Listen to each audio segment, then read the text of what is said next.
예, 반갑습니다. 오랜만에 뵙습니다. 네.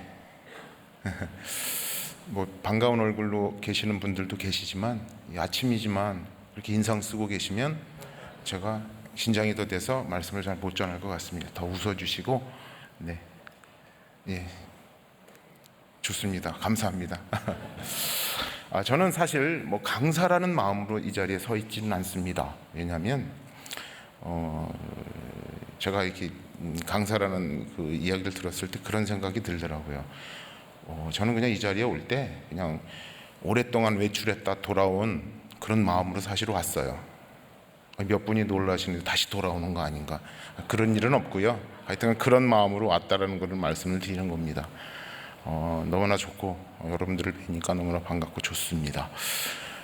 여러분 기도해 주시고 또 이렇게 뵙고 싶고 또 그동안 많은 그런 여러모로 도와주신 그런 고마운 분들, 감사한 분들을 많고 뵙고 싶은 분들도 참 많았는데 그렇지 못했습니다. 제가 너무 부족해서 이 자리를 빌어서 너무 감사드리고 고맙고 죄송하다는 말씀을 전해드립니다.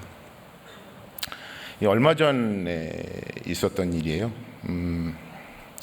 제가 이제 쿠바에서 파나마로 옮긴 후에 인디언 마을, 원주민 마을에 가서 설교를 할 기회를 하나님께서 주셨습니다. 또 공교롭게 그 주간에 한인교회에 가서 설교할 그런 또 상황을 주셨어요. 그래서 제가 그날부터 준비를 했습니다. 열왕기상 말씀과 또 마태복음 산상수훈 말씀과 또 사도행전 말씀으로 열심히 준비를 하는데 준비가 잘 안 되는 겁니다. 뭔가가 잘 안 풀려요.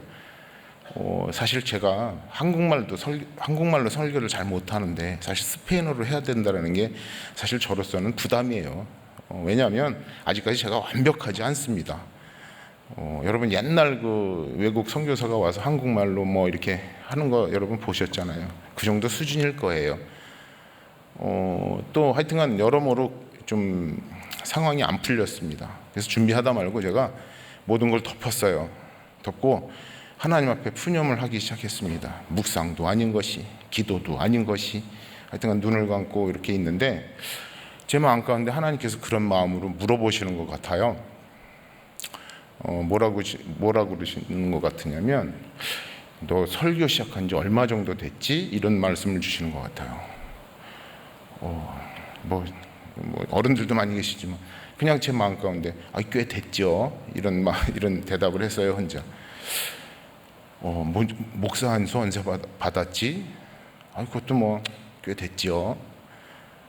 뭐 그렇게 물어보시는 것 같았어요. 그리고 그렇게 물어보시는 거예요. 오늘 설교할 때 많은 사람들에게 은혜를 끼치고 싶은가? 이런 마음을 주시는 거예요. 당연하죠. 설교 말씀을 전하는 자라면 어디 가서 말씀을 전할 때에 뭐 은혜를 끼치고 싶지 않은 사람이 어디 있겠습니까? 그런데 하나님께서 저에게 천청병력과 같은 말씀을 제 마음에 주시는 거예요. 알고 있었는데도 불구하고 그 말씀을 하시는데 마음이 무너졌습니다. 뭐라고 하시냐면 하나님께서 제 마음 가운데 너가 언제 설교 잘해서 설교했는 줄 아느냐? 이런 말씀을 주시는 겁니다. 제가 알고 있었거든요. 그런데 알고 있는 데다가 그렇게 말씀하시니까 서운하기도 하고 더 마음이 안 풀리는 거예요. 그런데 더 중요한 거는 그 후에 하나님께서 저에게 분명하게 말씀을 주십니다. 뭐라고 주시냐면, 설교자가 다 아시는 말씀일 수도 있어요. 어눌하고 지식도 없고 부족하지만 성령께서 함께 하시면, 내가 너와 함께 하면 어떻게 될까요? 그런 마음을 주시는 겁니다. 또 다른 한편으로는 아무리 달변가와 말을 잘하는 사람이라 할지라도 하나님께서 함께 하시지 않으면, 주의 영이 함께 하시지 않으면 어떻습니까? 그냥 사람이 말을 잘하게 하는 그런 그런 말로 들릴 수도 있다라는 그런 마음을 주셨어요. 그래서 바로 엎드렸어요. 하나님 불쌍히 여겨 주옵소서. 여러분 저한테는 소망이 없더라고요. 뭐 기대하시지도 않으시겠지만 요만큼이라도 저에게 기대하시는 거 다 내려놓으십시오. 지금 싹 내려놓으십시오. 그래야 제가 할 수 있습니다. 다 내려놓으셨습니까? 감사합니다. 다 내려놓으십시오. 이거는 빈말이 아닙니다. 진짜입니다. 제가 옛날 얘기를 또 해야 되겠네요. 오래된 얘기예요. 70주년이라고 그러니까 갑자기 또 생각이 많이 났습니다. 지금 3.1교회 24기, 25기가 고3 때 제가 청소년부를 담당을 했었어요. 그때 구진을 담당을 했었고요. 그때 또 제1여전도회를 담당을 잠깐 했었습니다. 제가 강도사 때라고 기억이 돼요. 뭐 이름만 불러도 마음이 뭉클하고 영광스러운 분들이 있어요. 우리 주님 품으로 먼저 가신 우리 정성료 권사님, 그 외에 민복순 권사님, 또 정경순 권사님, 이득신 권사님, 지금도 계시지만 우리 박윤옥 권사님, 건강하신지 제가 잘 모르겠어요. 우리 이경혜 권사님, 우리 일전도에 귀중한 아주 보물과 같은 권사님이 참 많이 계십니다. 그분들이 건강하실 때 제가 하루는 지금 우리 3.1교회 기도원이 있지만 그때도 있었어요. 그런데 지금같이 이렇게 시설이 좋지 않을 때에 가끔은 다른 기도원으로 갈 때가 있었어요. 그때는 청년들도 천마산 기도원에 자주 올라갔던 걸로 기억을 합니다. 그래서 제가 제1여전도에 우리 권사님들을 모시고 또 제 구진 간사 대표 간사를 데리고 같이 천마산 기도원에 갔던 기억이 있어요. 근데 지금은 가보니까 다 완전히 길이 좋아졌던데 그때는요, 그때 내려오는 길이 천마산이 굉장히 가팔라요. 그런데 내려오는 길이 요새 제가 작년인가 제가 지나가 본 것 같은데 다 복개를 하고 그랬는데 그때는 여러분 이 뭐라 그럴까, 이 축대가 있는 또랑이 있었습니다. 내려오는 길에. 제가 12월 초 겨울에 문턱에 들어선 그 해였습니다. 모시고 그때는 이제 3.1교회 토픽 15인승 기억하시는 분들도 있을 거예요. 우리 장로님들 중에는 그 토픽을 제가 몰고 갔다가 돌아오는 길에 권사님들은 차에 타자마자 다 주무셨어요. 기억도 못 하실 겁니다. 제가 말도 안 했습니다. 지금 제가 이 얘기는 사실 몇 분밖에 모르는 이야기예요. 죄송스럽기도 하고. 근데 내려오는 길에 가파른 언덕을 싹 내려오는데 사실 올라갈 땐 춥지 않았는데 새벽에 갑자기 추워진 겁니다. 노면이 얼은 거예요. 그래서 거직 내려와서 보니까 그 또랑을 지나야 되는 그 길에 노면이 싹 얼은 겁니다. 그래서 살짝 브레이크를 잡았더니 어떻게 됐겠습니까? 완전히 이게 썰맨 거예요. 와, 여러분 지금도 그 생각하면 등이 오싹한데요. 정말 죄송한데 그때 합동 천국 환송예배를 드릴 뻔했어요. 정말 지금도 생각하면 너무나도 가슴이 뛰는 사건이었는데 제가요 그 몇 초 사이에 여러분 그런 경험 해보셨을 수도 있었을 거예요. 제가 평생 지었던 죄가 다 회개되더라고요. 그 3초도 안 되는 그 순간인 것 같아요. 여러분 그런 경험 없으십니까? 위급한 상황이 다가오면은요, 진짜 3초도 안 된 것 같은데 그 사이에 제 평생의 모든 죄가 회개가 되는 겁니다. 그런데 제 마음 가운데 벌써 떨어져서 막 별 생각이, 여러분 3초 사이에 그 많은 생각을 할 수 있다는 걸 그때 알았어요. 그런데요, 지금도 이해가 가지 않습니다. 차가 섰어요. 제가 너무 놀래가지고요, 쓴 차를 권사님은 그때까지도 주무시고 아는 사람이 없습니다. 제가 이쪽으로 내려서 보니까 앞바퀴 반은 벌써 또랑으로 넘어가 있어요. 하여튼 5cm만 더 갔어도 차는 떨어졌을 거예요. 근데 제가요 그 자리에서 바퀴를 붙잡고 그냥 엉엉 울었어요. 그 자리에서 사실은. 그런데 지금 기억은 이득신 권사님이라고 제가 기억이 나는데 이렇게 창문을 여시더니 뭐예요? 빨리 안 가고? 그의 정신을 차려 깨가지고 돌아와서 운전을 하고 이제 교회로 돌아오면서 저 혼자 부흥회를 한 적이 있습니다. 하나님은 살아계시다. 한 달 여간을 정말 천국에서 사는 그런 모습이 있습니다. 여러분 우리가 삶이 그렇더라고요. 위급한 일을 당하거나 또 급한 일을 하면 정말 하나님 앞에 그런 모습으로 하나님 이번만 하나님 살려주세요. 제가 왜 이런 이야기로 시작을 했냐면 참 제 사역이요, 부끄럽게도 그런 사역의 연속이었던 것 같아요. 와, 선교사가 가서 하나님의 나라와 의를 구하지 못할 망정 왜 이런 약한 모습으로 말씀을 드리냐. 제가 그랬어요. 하여튼 여러분, 우리가 근데 그렇잖아요. 어떤 상황을 지나가 봐야 하나님이 이런 일로, 이런 어려운 일로 그렇게 주셨구나 하고 나중에 가야 깨닫는 우리의 모습 아닙니까? 그런데 정말 중요한 거는 그 전에 우리에게 오는 고난과 뭐 이런 힘든 일이 있을 때에 기대감이 있는 그런 성도가 되면 좋을 텐데, 저도 그렇고 그게 쉽지 않잖아요. 그런데 결국은 지나보면 하나님이 이런 상황에서 이렇기 때문에 이런 일로 인도하시고 이렇게 하셨구나라는 것을 나중에 깨닫게 된다는 겁니다. 그것도 은혜지만 여러분, 그 지나가는 고통이 참 커요.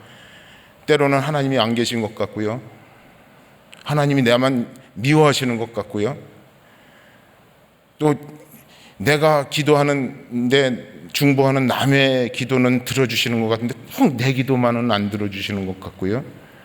그럴 때가 너무나 많다라는 거죠. 제가 그 때문에 하나님께 아주 간절하게 기도한 적이 있었어요. 그런 것 때문에 하나님, 왜 내 기도만 안 들어주시는 겁니까? 그런데 하나님께서 저에게 마음 가운데 네 기도는 다른 사람들이 한대요.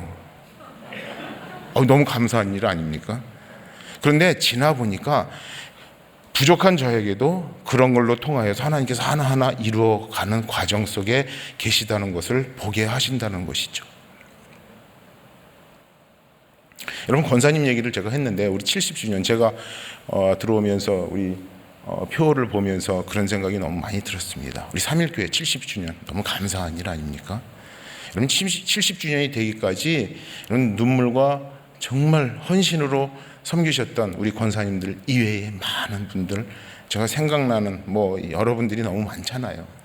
그런 분들로 통하여서 제가 지금 그냥 스치듯이 생각이 나는데, 우리 정성료 권사님, 백옥룡 권사님, 이득신 권사님 아시는 분들은 아실 건데 다 지금 천국에서 지금 기쁜 마음으로 보시고 계실 텐데, 너무 얌전하신 분들이에요. 정말 권사님들인데 말씀도 아주 얌전하게 하시고 그러신 분들인데, 예전에 A관 시절에 무슨 상황이라는 말씀을 드리는 게 아니라 이 건축의 문제가 약간 옆에 신학교에 문제가 있어서 이 교회 허락도 안 받고 포크레인이 올라온 적이 있어요. 근데 그 포크레인을 저희들도 그 자리에 있었는데 그 얌전하신 정성료 권사님, 이득신 권사님 포크레인에 누우시더라고요. 아마 저는 그때 근데요, 제가 그 상황을 보면서 여러분, 정말 교회를 사랑하셨던 분들이 이 자리에 계셨었다는 거예요. 여러분, 이런 믿음의 모습들이 여러분께 계승되어서 앞으로의 이런 3.1교회의 모든 역사 가운데 하나님께서 더 많은 역사로 채우시기를 원합니다. 제가 아까 말씀드렸던 것처럼 항상 그런 사역 가운데 하나님, 이번만 왜 이렇게, 여러분들도 마찬가지지만 무슨 일이 있으면 왜 이렇게 벼랑 끝에 세우시는지, 하나님 이번만 살려주시면, 하나님 이번만 해결해 주시면, 이런 걸로 통하여서 저의 사역이 이렇게 진행되는 그런 모습이 정말 저의 마음을 아프게 했지만, 또 지금 생각해 보면 다 하나님께서 그 나름대로의 이런 일들이 분명히 있으셨다는 것을 알 수 있었습니다. 여러분, 오늘 본문에 사도행전을 읽었는데요, 제가 감히 제 부족한 사역에 어떻게 사도행전과 비교를 하겠습니까? 제가 쿠바에 처음 갔을 때 하나님께서 이 사도행전의 저자, 여러분 누가라는 거 다 아실 거예요. 누가는 어떤 사람입니까? 누가복음과 사도행전의 저자죠. 누가복음은 참 여러분 예수님의 탄생부터 마지막에는 예수님의 승천까지, 또 사도행전의 시작을 승천부터 바울이 로마에 가서 이제 사역의 마지막에 어떤 현장의 모습으로 이제 마치는데, 그런 걸 보면 누가는요, 죄송합니다. 이 사도 시대에 또 성령 이전 시대에, 이후 시대에 있었던 사람인데 증인처럼 있었던 사람 아닙니까? 너무나 대단한 사람인데요, 중요한 거는 누가복음을 아무리 봐도, 사도행전을 봐도요, 누가가 나타나질 않습니다. 자기를 드러내질 않아요. 그냥 굳이 찾자면 사도행전 말미에 이 바울이 선교 전도 여행을 갔을 때 굳이 누가가 우리라는 단어를 써서 복수형의 단어를 써서 그때 동참했구나 누가도 이 정도를 알 수밖에 없는 그런 상황이죠. 누가는 절대 자기를 드러내지 않았습니다. 누가라는 사람이 그런 사람이었던 것 같아요. 남을 세우고 자기는 낮아지고 주변에 있는 동역자들을 세우고 감춰져 있는 그런 하나님의 역사들을 들춰내서 많은, 사실은 아시다시피 누가복음과 사도행전의 수신자는 데오빌로라는 사람인데도 불구하고, 여러분 이 누가복음과 사도행전 다른 성경도 마찬가지지만 어떻습니까? 이 시대에 하나님의 자녀들, 제자들, 이 시대의 초대교회를 비롯하여서 이 시대의 교회들에게 주시는 말씀 아니에요? 저도 쿠바에 가서 목사임에도 불구하고 또 선교사임에도 불구하고 쿠바에 가서 제가 복음을 전하고 사역 이전에 정말 누가와 같은 사역자들을 하나님께서 만나게 하셨어요. 그런데 중요한 거는 그냥 만나게 하신 게 사도행전에도 여러 사건이 있었지만 어떤 사건을 통하여서 하나님께서 사람을 붙여주시고 어떤 사건을 통하여서 사람을 붙여주시고 어떤 사건은 기쁜 사건도 있었지만 저에게는 주로 가슴 아픈 사건이 더 많았었습니다. 첫 번에 가서 그 얘기를 하자면 한 사건에 이게 일주일 컷이에요. 말씀을 다 못 드리잖아요. 그렇게 아픈 사연을 통해서 하나님께서 사람을 붙여주시는 겁니다. 잘 가던 사역, 인간적으로는 잘 나가던 사역을 하나님께서 갑자기 멈추실 때가 있었고요. 또 제가 생각하기에 이거 멈춰야 될 사역임에도 불구하고 하나님께서 그냥 억지로 끌고 가시는 사역이 있었다는 겁니다. 우리 삶 가운데도 그런 일 많지 않으십니까, 여러분? 이거는 내가 그만하고 싶은데, 인간적으로 이건 내가 안 하고 싶은데. 여러분 사역자들 다 그러실 거예요. 간사 어디 목자 맡으신 분들도 이제는 그만해야 되는데, 이제는 내 능력으로 안 되는데, 그럼에도 불구하고 하나님께서 끝까지 밀어붙이시는 경우가 있는데 아주 열기가 차서 열정이 넘쳐서 이건 내가 해야 되는 일이야, 이건 나밖에 할 사람이 없어라고 마음이 들 때에 하나님께서 어떤 방법으로 멈추시는 그런 경우도 분명히 있으시잖아요. 근데 제 사역 현장에서 하나님께서 그렇게 하시더라고요. 이거 이제 그만해야 되고 멈춰야 되는데 하나님께서 그냥 강권적으로 붙여주시고, 또 이거는 내가 할 일이 아닙니다. 내가 이건 해야 하는 일입니다. 이건 내가 할게요라고 하시면 아주 가차없이 끊어주시는, 이게 뭐가 뭔지 모르는 그런 사역 현장에 있었어요. 근데 제가 말씀드렸잖아요. 지나가 보니까 그때 하나님의 뜻을 깨닫는 그런 부분들이 있었다는 거죠. 첫 번째 사건은 제가 가자마자 쿠바에 가서 정착금을 잃어버린 거예요. 훔쳐갔습니다. 제가 지금은 누가 훔쳐간 건지도 알거든요. 근데 그 잃어버린 그 돈을 일주일 동안 몰랐어요. 잃어버린 저도 지금 주머니에 얼마가 있는지 잘 모르고 사는 사람이에요. 그러니까 살 수 있는 것 같아요. 만약에 얼마 있는지 알면 전 못 사는 것 같아요. 하여튼간 그렇습니다. 그런데 일주일 후에 제가 없어진 한 3분의 2 정도가 없어진 겁니다. 그래서요, 제가 첫 번에 방문해서 있는 동안에 거의 한 9개월 동안은요 할 일이 없었습니다. 왜? 돈이 없어서.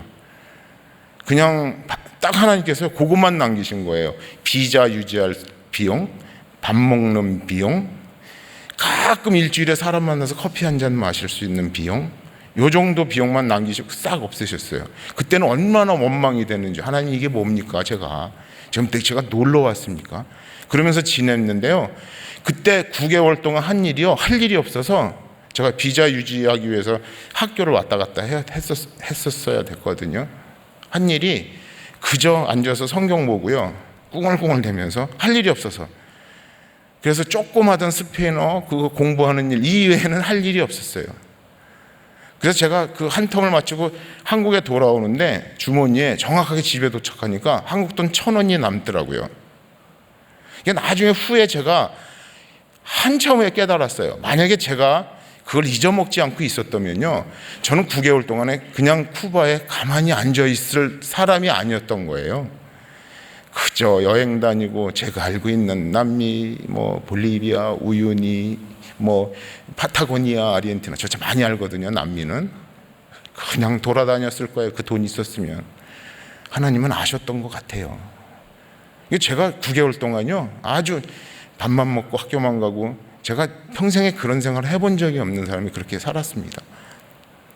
그런데요 그 상황을 통해서 하나님께서 누가와 같은 그 현지 동역자를 만나게 하시고, 두 번째는요 이것도 보름컷이에요. 그런데 짧게 말씀을 드리면 뭐 이루 말할 수 없는 그런 일들이 많았지만 제가 사실은 이 코빅 루이스라는 목사를 만났어요. 제가 학교에서 그 이제 상황을 말씀드리면 뭐 이따 저녁까지 해야 될 얘기인데, 저는 쿠바에서 블랙리스트로 지금 이제 있어요. 지금은 이제 이렇게 화면에 영상이 나가도 되는데 몇 년 전까지만 해도 제가 영상을 이렇게 말을 잘 못했어요. 지금은 뭐 수교도 됐잖아요. 그런데 제가 하여튼간 어쩐 상황으로 하바나에서 사역을 못하게 되었습니다. 그래서 지방으로 갈 수밖에 없는 상황이 되어서, 그런 상황에서 정말 귀한 우리 그 쿠바 선교 갔던 분들은 아실 거예요. 루이스라는 목사를 만나게 됐어요. 정말 훌륭한 분이에요. 그분을 만나게 하셔서 그분이요 이 쿠바의 또 역사를 설명하려면 또 일주일 컷인데 이 가정교회가 사실은 지금 알려지기는 뭐 2만 3만이라는데 사실은 쿠바에는요 가정교회가 5만 개가 넘습니다. 그런데요 정말 순교의 역사가 있는 곳이 쿠바거든요. 이 루이스 목사는요 제가 그 시골에 가서 예배를 드리는데 자기 집, 사실 뭐 우리 목사님들 우리 양재원 목사님이 첫 번째로 방문을 하셨었을 때 사실 3평도 안 됐어요. 4평 뭐 그런 곳에 몇 명이 모이냐면 150명이 모입니다. 여러분 발 하나씩 디딜 수밖에 없는 그런 상황에서 예배를 드리고 있더라고요. 천장이 없어요. 이쪽에는요 비가 오면 그냥 비 맞고 예배를 드리는 그런 상황을 보게 하셨어요. 제가 기도하기를, 하나님 제가 여기 와서 뭘 할 수 있을까요? 도왔어요. 근데 하나님께서 마음을 주시는 거예요, 건축을 돕기로. 그런데 저에게 큰 마음의 상함이 있었던 게, 죄송합니다, 다른 선교사들은요 막 그냥 뭐 5만 불 6만 불씩 막 어디서 뭐 하여튼 집을 팔았는지 갖고 와서 다른 교회 지어주는데 저는 그럴 만한 능력이 없는 거예요. 그래서 그 루이스 목사를 처음 만났을 때 제가 처음으로 그 교회에 정말 그 마중물처럼 500불을 헌금을 한 적이 있습니다. 그걸로요 시멘트를 사오고요. 여러분 쿠바라는 나라는요 돈이 있어도 건축자재를 살 수가 없어요. 아시는 분들은 아신 거예요. 우리 양재원 목사님 방문하셨을 때도 그렇고, 우리 서동영 목사님 방문하셨을 때도 그렇고, 양석효 목사님 방문하셨을 때도 그거 보셨을 거예요. 시멘트 사다가 자기 안방에다가 보물처럼 놔둬야 돼요. 놔뒀다가요 왜 그렇게 해야 되냐면 누가 훔쳐가요. 그렇기 때문에 시멘트 같은 거는 자기 안방에다 놔야 돼. 그렇게 건축을 해야 되는 그런데요 이게 중요한 게 아니라 그걸로 통하여서 여러분 8년 동안 건축을 합니다. 제가 이렇게 언뜻 보기에 그 정도의 건축은요 사실 한국으로 뭐 이렇게 되어주면 보름 정도 걸리면 다 지을 그 창고 같은 허접한 교회를요 8년에 걸쳐서 건축을 했어요. 근데 정확하게요 제가 나중에 그 루이스 목사하고 얘기를 해봤더니요 한국 돈으로 4,300만 원이 들어갔더라고요. 근데 제가 100% 감당하진 않았습니다. 보니까 한 90% 정도. 근데 제가 이해가 안 가는 게, 제가 지금 생각해봐도 제가 무슨 돈이 있었지? 그렇게 8년 동안이라도 해도 하여튼간 3.1교회에 그 후원도 있었습니다. 오실 때마다 뭐 1,000원 헌금으로 또 이렇게 헌금해 주신 분들도 있어서 하여튼간 짓긴 했는데 8년 동안 그렇게 지어서 지금은 천장이 생기고 예배처소가 생겼다는 겁니다. 여러분 그 루이스 목사는요 제가 처음에 갔을 때 너무 훌륭하신 분이거든요. 그 쿠바의 핵연구소의 연구원이었었어요. 참 똑똑한 분인데도 불구하고 다 버리고 그 시골에 가셔서 그렇게 목회하시는 분인데, 제가 너무 가슴이 그분 때문에 뜨거웠던 게, 저는 그렇게 사역을 못했던 것 같아요. 그 시골에 가서 예수를 모르고 교회 다니지 않는 사람들을 포함해서 찾아다니면서 매일 그 신방을 하세요. 그래서 제가 그때 한 번 같이 갔는데 하여튼 걸어서 한 20분 정도. 쿠바는 덥습니다. 엄청 더워요. 예, 뭐 습도가 많습니다. 그래서 조금 걷는다라는 게 여러분 여기서 걷는 거와는 차원이 달라요. 진이 다 빠질 때가 있어요. 그 걸어 다니시면서 찾아가서 기도를 해주시는데 한번 찾아갔는데 암 환자더라고요. 거의 뭐 이제 가망이 없어요. 그런데요, 예수 믿지 않는 분인데 정말 쉬지 않고 매일매일 3개월을 가가지고 기도해 주시는 그런 상황이었더라고요. 여러분, 예수 안 믿는데도 그 식구들은요 벌써 그냥 마음으로 영접했어요. 그 예수님의 사랑을 그 루이스 목사를 통해서 깨달았더라고요. 이 얘기도 사실은 보름컷인데 여기서 중략. 다음에 정말 하나님께서 어떤 사람을 만나게 하셨냐면 알렉산더라는 그 목사를 만나게 하셨습니다. 제가 코빅 때 움직이지 못하고 쿠바에 들어가면 나오지도 못하고 하여튼 어려운 시절에 한국에 나왔다가 한동안 들어가지 못한 적이 있었습니다. 코빅이 끝나자마자 아주 바로 쿠바에 들어갔죠. 여러분, 코빅 때 한국도 어려웠잖아요. 힘들었잖아요. 쿠바 먹을 거 없는 나라, 정말 얼마나 힘들었겠어요. 그래서 잔뜩 이것저것 준비해가지고, 그리고 막판에 루이스 목사 이제 건축을 마지막으로 해줘야 하기 때문에 그런 어떤 헌금과 모든 나의 1년 동안, 쿠바는 은행 거래가 되질 않습니다. 여러분 뭐 저에게 뭘 보내주고 싶으셔도 보내주실 수가 없어요. 제가 초창기에 제 간사 한 명이 저를 불쌍히 쿠바에 갔다 온 사람이더라고요. 옛날에 저에게 메일이 하나 왔었어요. 박스를 하나 보냈대요. DHL로. 여러분, 도착을 언제 했는지 아십니까? 1년 후에 도착을 했는데요, 열어보니까 오징어 젓갈, 신라면 5개, 여러분 다 쓰고 썩어 문드러졌더라고요. 하여튼 쿠바라는 나라가 그래요. 그래서 그때 한참 준비를 해서 이제 쿠바를 들어갔는데, 여러분 그런 겁니다. 빨리 제가 이 쿠바는요 교통이 불편해요. 일단 여러분 되게 부자신 거예요. 2010년도 스타렉스 시가가 1억 3천 합니다. 지금 그 세금이 비싸기 때문에 저희들은 엄두도 못 내요.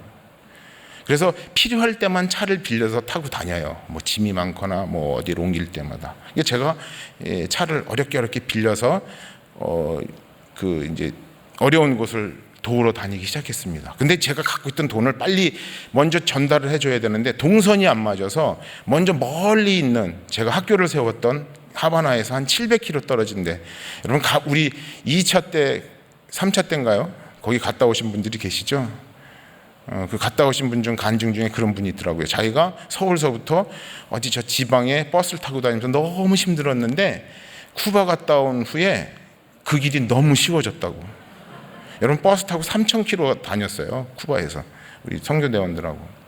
하여튼 그 마을을 가서 그 어려운 그 후손들부터 돕기 시작하는 사역을 했습니다. 올라오는 중에 이거는 보름컷이에요. 이 얘기를 다 하려면. 그런데 올라오는 중에 사고를 당합니다. 허허벌판에 주유소가 하나 있는데, 여러분 지금은 후바는요 돈을 줘도 기름을 넣을 수가 없어요. 기름이 없습니다. 정말 힘들어요. 기름 넣고 다니기가. 그런데 어쨌든 주유소를 하나 만나서 기름을 넣다가 차를 도난을 당했어요. 잠깐 사이에, 하여튼간 그 얘기도 요 얘기만 일주일 컷인데 하여튼간 도난을 당했습니다. 차가 없어진 거예요. 제가 안경도 벗고 핸드폰도 놓고 반바지에 슬리퍼 타고 내렸다가 그런 일을 당한 겁니다. 아무것도 없었어요. 제가 그 식으로 한 하루 동안은 이게 생신지 꿈인지 분간이 안 될 정도였으니까요. 모든 것이 없어진 거죠. 그런데 그 상황에서 하여튼 그 얘기를 하자면 뭐 그렇고, 다 조사가 끝나고 새벽인데 이 쿠바의 그 경찰들이 저보러 가래요. 어디로 가려는지 모르겠어요. 돈도 한 푼 없고 슬리퍼에 반바지에 뭐 아무것도 없는데 10시간 동안 아무것도 못 먹고 저보러 그냥 가래요. 나 어디로 가냐? 하바나가 거기서부터 한 200km 정도 떨어진 곳인데, 근데 가래요. 경찰서에는 있을 수가 없다는 거예요. 그래서 그냥 쫓겨났어요. 내가 차 잃어버린 사람인데 경찰서에서 나와서 그 시골길을 다니다가요, 그 교회를 찾아갑니다. 메토디스트 그 감리교회가 하나 있더라고요. 그 새벽 4시에 만난 게 알렉산더 목사였어요. 여러분, 성경에 강도 맞은 그 상황 아시죠? 예. 여러분, 그거를 당해봐야 그 심정을 알겠더라고요. 어쨌든 그렇게 해서 알렉산더를 만나게 하시고, 그 후에 그 일로 통하여서 여러분, 그 지금은 정말 형제와 같은 그런 이 동역자가 되었습니다. 또 감사한 거는요, 제가 큰 은혜를 입었잖아요. 그 후에 우리 이 서동영 목사님, 양석효 목사님이 오셨을 때에 어떤 일이 있었냐면, 그때 구제사역으로 오셨을 때 저에게 헌금을 전달해 주셨는데, 그때 딱 상황이 맞게 알렉산더 목사를 방문을 했었어요. 근데 사모님이 딱 우리 선교팀 우리 목사님들이 돌아가시고 나서 판명을 받습니다. 그 암 판명을 받아요. 정말 유방암이 오셨는데 말기랍니다. 여러분, 쿠바는요 MRI 촬영기가 딱 한 대밖에 없어요, 전국에. 그래서 그 검사를 한번 받으려면 기다리는 사람이 2년이 넘어야 된답니다. 그런데 제가 그래서 그 의사를 쫓아 그 현장에 갔더니, 쿠바는 다 지금 뭐 왜곡되어 있는데, 뭐 방송에 보면 뭐 무료로다, 다 아니에요. 그렇지 않습니다. 그렇게 하려면 2년을 기다려야 되는 거죠, 그 혜택을 받으면. 그래서 그 의사를 찾아가서 방법을 찾았더니 노골적으로 저에게 돈을 요구하더라고요. 정확하게 우리 목사님들이 헌금해 주시고 간 그 금액이에요. 그래서 그거를 의사에게 지불하고 보름 만에 수술을 해서 지금 완치가 되셨어요. 여러분, 하나님의 역사가 이렇게 일어나더라고요. 제가 엄청난 큰 도움을 받고 기도하는 그런 동역과 관계가 되니까, 본인의 어려움을 또 우리 또 이 파송교회 있는 삼일교회를 통하여서 하나님께서 이렇게 이용하셔서 정말 뛸래야 뛸 수 없는 동역자의 관계로 만들어 주신다는 거죠. 지금도 그 알렉산더 목사님 딸은요, 이 카카오톡이 잘 안 돼요. 쿠바는 이 왓삽 아시죠? 왓삽으로 매일 이렇게 안부 인사가 옵니다. 저에게는 정말 비타민과 같은 아이들이거든요. 이 얘기도 또 한 보름 컷인데 여기서 중략. 네. 여러분, 누가라는 사람이 이 사도행전으로 돌아가 보면, 여러분, 사도행전의 가치가 엄청 크잖아요. 여러분, 뭐 다른 부분들도 그렇지만 사도행전이, 여러분, 사도행전으로 통하여서 초대교회가 어떻게 형성이 되었으며 초대교회로 통하여서 어떤 일들이 벌어졌는지 사도행전으로 통해서 알 수 있고요. 여러분, 누가라는 사람이 거의 보니까 신약 성경의 25% 정도의 분량이더라고요. 사도 바울보다 사실 누가복음과 사도행전의 분량이 더 길어요. 그래서 이 사도행전을 보면서 여러분, 이 서신서의 그런 모습을 우리가 알 수 있다라는 거죠. 사도 바울이 교회를 어떻게 세웠으며 어떤 과정이 있었던 거를 알 수 있다라는 겁니다. 제가 말씀을 보다가 갑자기 제가 이제 어려움을 당하거나 이런 일을 당했을 때 말씀을 보다가 좀 삐딱하게, 이거는 성경에 없는 얘기인데요, 그런 생각을 하게 되었습니다. 제가 말씀드렸듯이 누가는 자기를 드러내지 않고 그렇게 사역을 하고 동역자들을 세워주는 역할을 했는데, 여러분, 사도 바울은 너무 훌륭하신 분 아니에요. 정말 성경의 대표적인 그런 우리가 본받아야 될 그런 분인데, 제가 어리석게도 이런 생각을 했습니다. 용서하세요. 이거는 제 생각이에요. 조금 사도 바울 선생님이 뒤끝이 좀 있으신 분 아닌가라는 생각을 하게 되었습니다. 여러분, 굳이 여러분 누가의 이름을 밝혔잖아요. 사도 바울 선생님이 그 디모데후서, 본인이 죽기 직전에 쓴 디모데후서에 그 세 명의 이름을, 제가 그 사람 이름들을 언급 안 하겠습니다. 세상을 사랑하여 자기를 떠났다라고 대모라고 누구를 얘기하고, 제가 세 명의 얘기를 얘기하지 않겠습니다. 좋은 얘기가 아니기 때문에. 그렇게 얘기를 하고 나서 얘기할 뻔했네. 하여튼간 누구는 세상을 사랑해서 얼로 갔고 갈라디아로 갔고 그렇게 얘기를 하잖아요. 세 명이 얘기를 하고 그 마지막에 누가만 어떻게 했다고 그랬죠? 나와 함께 했다고 얘기를 했잖아요. 이런 걸로 보아서 누가라는 사람이 어떤 사람인가를 우리가 추측할 수 있잖아요. 일단 인간적으로 봤을 때 의리 있는 사람이고, 또 신앙적으로 봤을 때 너무나도 예수님을 닮은 사람 아닙니까? 하나님께서 이런 모습으로 저를 그런 동역자들과의 맺어줌으로 통하여서 제가 오히려 정말 뭐 한국에서도 그런 부분들이 많았지만 정말 하나님을 간절히 찾는 예배가 무엇인지 어떤 상황인지 보게 하셨다라는 것이죠. 또 한 가지는 제가 차를 잃어버렸을 때요, 하바나로 돌아왔습니다. 그 알렉산더 목사의 도움으로.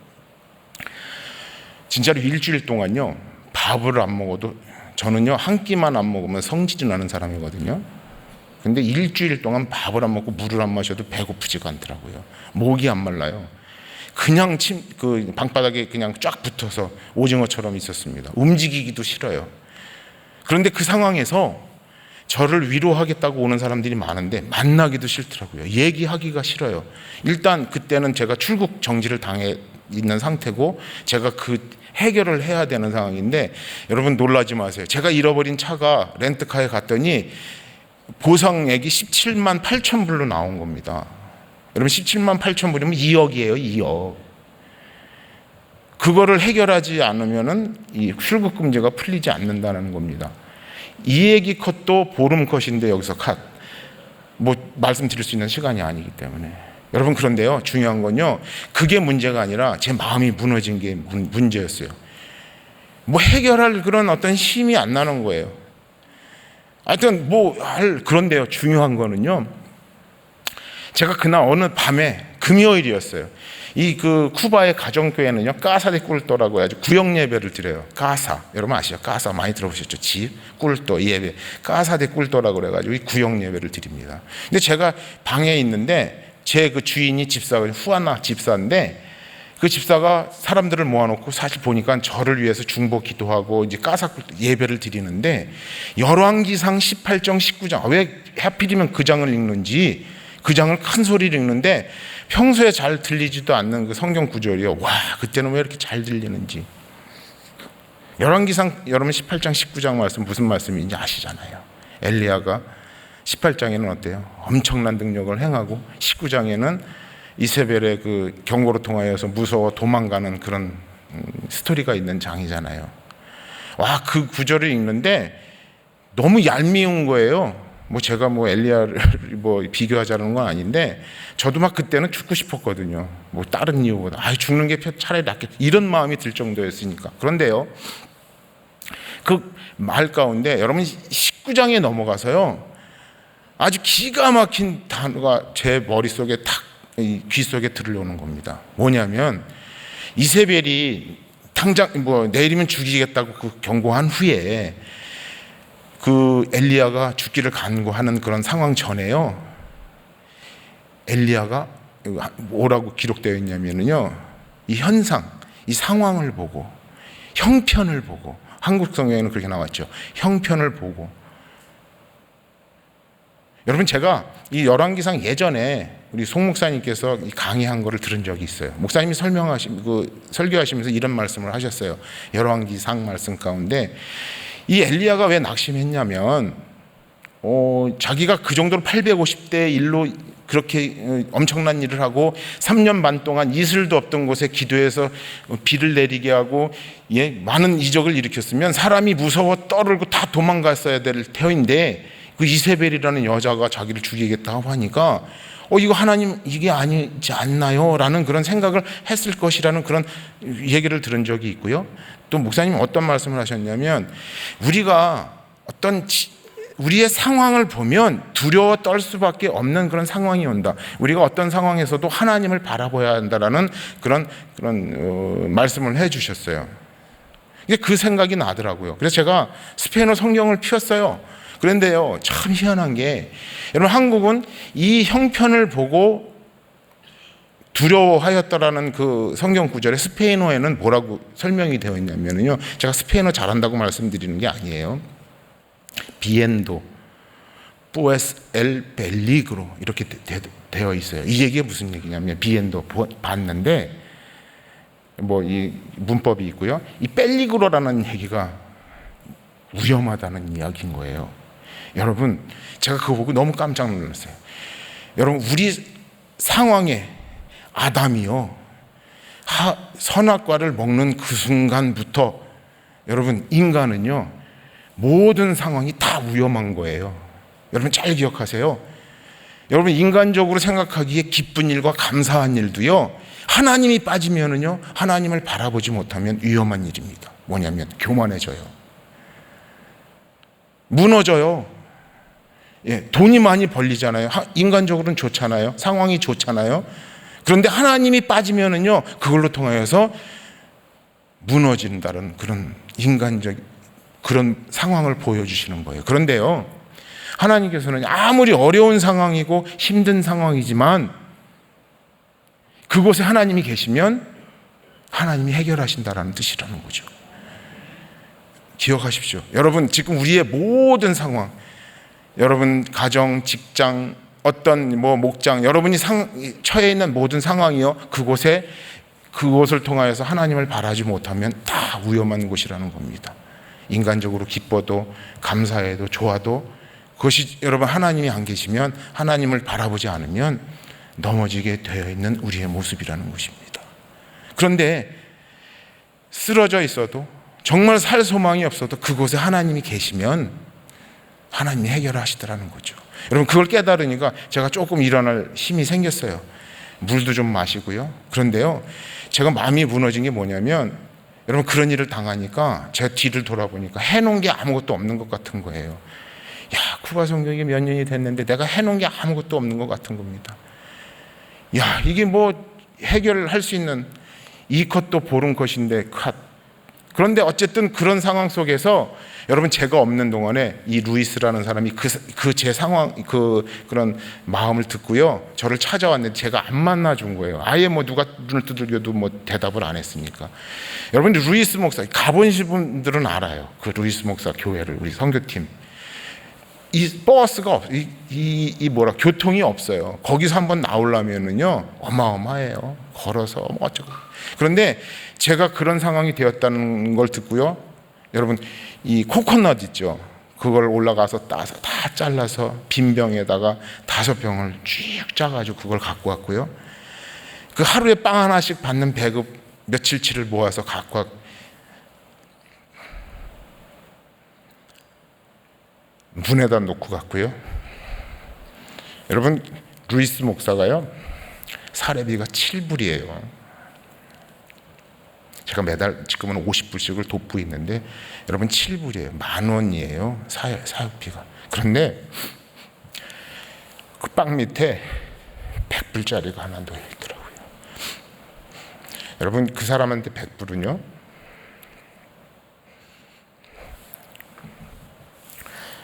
죄송합니다. 어쨌든 그랬습니다. 그런데 그 상황을 보니까 말씀이 보여요. 여러분, 하나님께서 엘리야가 그렇게 낭망했을 때 첫 번째 하신 말씀이 뭔지를 보여주시더라고요. 여러분, 저 같았으면 그랬을 거예요. 야, 이놈아 엘리야야, 야, 그렇게 그런 것 갖고 그렇게 강구하냐. 너 조금 아까 그렇게 막 야단쳤을 것 같은데, 하나님 말씀을 보세요. 처음에 천사를 보내서 어루만지시면서 하신 말씀이, 밥은 먹었니? 밥은 먹었니? 괜찮니? 이렇게 위로하시더라고요. 저는 그때 알았어요. 여러분, 제가 선교 현장에서 비록 하나님의 의와 나라를 위해서 구하진 못했지만요, 하나님께서는요, 제가 완벽하진 못하지만 하나님의 나라와 의를 구하는 거는, 여러분, 사도 바울 선생님과 믿음의 사람들처럼 그렇게 사는 게 아니라 하나님 앞에서 꺼이꺼이 우는 거더라고요. 그냥 하나님만 의지하고 그냥 꺼이꺼이 우는 거더라고요. 그게 하나님의 나라와 의를 구하는 거더라고요. 여러분, 우리가요, 예수를 믿으면서 거창하게 생각하잖아요. 하나님의 나라와 의를 구하는 거. 물론 여러분, 여러 방법으로, 하나님께서 하신 방법으로 주신 그런 것도 있었을 거예요. 여러분, 하나님의 나라와 의를 구하는 거는 그저 하나님 앞에 꺼이꺼이 우는 겁니다. 그냥 하나님 앞에 엎드리는 거더라고요. 하나님 앞에 맡기는 거더라는 거죠. 시간이 너무 많이 갔습니다. 여러분, 이 짧은 시간에 제가 말씀을 드리는데, 여러분, 그렇게 살아야 되지 않겠습니까? 우리가 제가 여러분이 하나님 앞에 뭘 내세울 게 있겠어요? 여러분 주변의 환경을 보면 해결해야 할 투성이들이 너무 많잖아요. 여러분이 해결할 수 있을 것 같은 일들이 하나라도 있으십니까? 여러분 하나님 앞에 예배를 왜 드립니까? 그냥 드려야 되기 때문에요? 아니에요. 하나님의 나라와 의를 구하는 겁니다. 여러분 그저 하나님 앞에서 꺼이꺼이 웁시다. 엎드립시다. 그걸로 통하여서 하나님께서 여러분의 가정과 여러분의 직장과 여러분의 모든 상황을 만지시고 이끌어 주시는 하나님을 경험하실 것입니다. 하나님의 영광을 온전히 드러내는 저와 여러분이 되셨으면 좋겠습니다. 이 시간에 찬양 하나 하고 우리 기도하고 우리 하겠습니다. 원하고 바라고 기도합니다. 우리 같이 찬양하겠습니다.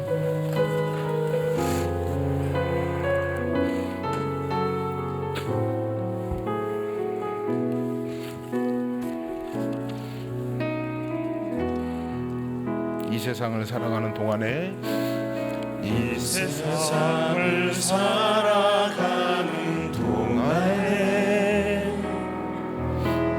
나의 힘을 의지할 수 없으니 기도하고 낙심하지 말 것을 주께서 참 소망이 되시니. 다시 한번 찬양합니다. 이 세상을 살아가는 동안에 이 세상을 살아가는 동안에 나의 힘을 의지할 수 없으니 기도하고 낙심하지 말 것을 주께서 참 소망이 되시니라. 주의 길을 걸어가는 동안에 주의 길을 걸어가는 동안에 세상에 것 의지할 수 없으니 감사도 낙심하지 말 것을 주께서 참 기쁨이 되시니라. 하나님의 꿈이 나의 비전이 되고 예수님의 성품이 나의 인격이 되고 성령님의 권능이 나의 능력이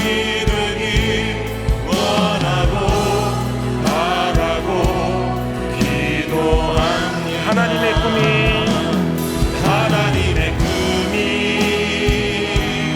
나의 비전이 되고 예수님의 성품이 나의 인격이 되고 성령님의 권능이 나의 능력이 되길 원하고 바라고 기도합니다. 원하고 바라고 기도합니다. 한 번만 더 하겠습니다. 원하고 바라고 기도합니다. 이 시간에 다 같이 한번 기도하겠습니다. 여러분 우리 하나님 앞에 말씀을 받을 때 또 예배를 통해서 은혜를 많이 받잖아요. 그런데요 여러분 기대하십시오. 은혜를 받는 그 순간 사단은 여지없이 우리를 공격해요. 어떻게 하면 마음을 상하게 할까? 어떻게 하면 예배 자리를 떠나게 할까? 선교의 자리를 떠나게 할까? 하나님의 말씀대로 살지 못하게 할까? 고민하는 게 사단 아닙니까? 우리의 약점을 누구보다 잘 아는 것이 사단 아닙니까? 오늘도 여러분 여지없이 우리 가정과 직장과 우리 주변을 공격할 것입니다. 그런데요 중요한 것은요 사단은 우리를 공격해도요 사단은 하나님께 매여 있는 자인 걸 여러분 아시잖아요. 우리는 연약합니다. 아무것도 할 수가 없어요. 사단이 공격해버리면은요, 여러분 붙어있지 않으면, 하나님과 함께하지 않으면, 아니하면 여전히 우리는 오늘도 무너지고 넘어질 수밖에 없는 우리의 모습일 겁니다. 그런데 걱정하지 마십시오. 여러분, 사단이요, 그놈들을 잡고 계시다는 거죠. 우리는 하나님만 보면 되는 겁니다. 여러분, 이렇게 기도합시다. 하나님, 나를 좀 불쌍히 여겨주세요. 하나님, 나를 긍휼히 여겨주세요. 하나님, 이런 상황인데요, 내가 하나님 부족하여도 하나님 말씀대로 하나님의 나라와 의를 구하지 살지는 못해요. 그렇지만 하나님, 내가 하나님 앞에서 하나님만을 의지하고 내가 하나님 앞에서 정말 목숨을 다하여 기도하고 있습니다. 하나님만을 바랍니다. 원합니다. 바랍니다. 기도합니다. 하나님, 나를 하나님 붙들어 주세요. 기도하실 때 하나님, 성경에 어딜 봐도요, 이렇게 간절한 사람에게 하나님께서 가만히 두신 그런 하나님이 아니시잖아요. 여러분의 상황을 놓고, 현상을 놓고 기도하실 때에 하나님께서 음성을 들어주는 시간이 되시기 바랍니다. 한 가지 더 기도 제목은 제 기도 제목입니다. 쿠바에서, 여러분 쿠바도 지금 왔다 갔다 하지만 영주권 문제로 제가 이제 파나마에서 사역을 시작했습니다. 아무것도 없어요. 쿠바에서만 그래도 뭔가를 이루려고 그랬는데 하나님께서 갑자기 떠나게 하셔서 쿠바는 잠깐 들어갔다 올 수밖에 없는 상황이 되었고, 파나마의 사역이 시작이 되었습니다. 만져지는 것도 없고요, 보여지는 것도 없고요. 근데 하나님께서 자꾸만 어떤 비전을 저에게 주시고 꿈을 주십니다. 예전에는요, 이런 비전을 나누기도 참 부끄러워했어요. 왜냐하면 어려운 이야기들을 해야 되잖아요. 그런데 하나님께서 이런 마음을 주셨어요. 내가 하나님 앞에 정직하다면, 내가 하나님 앞에 바로 선다면 하나님의 일이니까. 저에게 물으셨어요. 선교는 누구의 일이냐? 예전에는 기도할 때마다 하나님의 일이죠. 그런데 내가 하려고 했고요, 내가 판단하려고 했는데 아니더라고요. 그냥 맡기면 되는데, 여러분, 파나마에 엄청난 인프라가 있습니다. 두 얼굴을 가진 나라예요. 젊은이들이 엄청나게 많아요. 여러분, 그래서 크리스찬 문화를 선도해야 될 여러 가지가 필요합니다. 여러분, 구체적으로 이 시간에 말씀드릴 수는 없지만 하나님께서 함께 하실 줄 믿습니다. 여러분, 하나님이 하시면 되는 거고요, 안 하시면 많은 것들이 내가 돈이 있고 사람이 있고 해도요, 안 되더라고요. 내가 지금 아무것도 없는데 믿을 거라고는 하나님의 그 강한 오른손뿐입니다. 여러분도 마찬가지실 거예요. 이 시간에 여러분 저를 위해서 기도해 주시고, 여러분 상황 가운데 하나님의 강한 오른손이 나를, 또 우리 사역과 우리 그 선교 현장에 우리 선교사님들과 우리 70주년 맞은 교회와 우리 담임 목사님 비롯하여서 우리 장로님들, 우리 교역자들, 하나님 합력하여 선이 이루어지는 그런 귀한 교회와 또 선교의 시작이 되게 해달라고 이 시간에 같이 기도하도록 하겠습니다. 기도합니다. 하나님 아버지, 하나님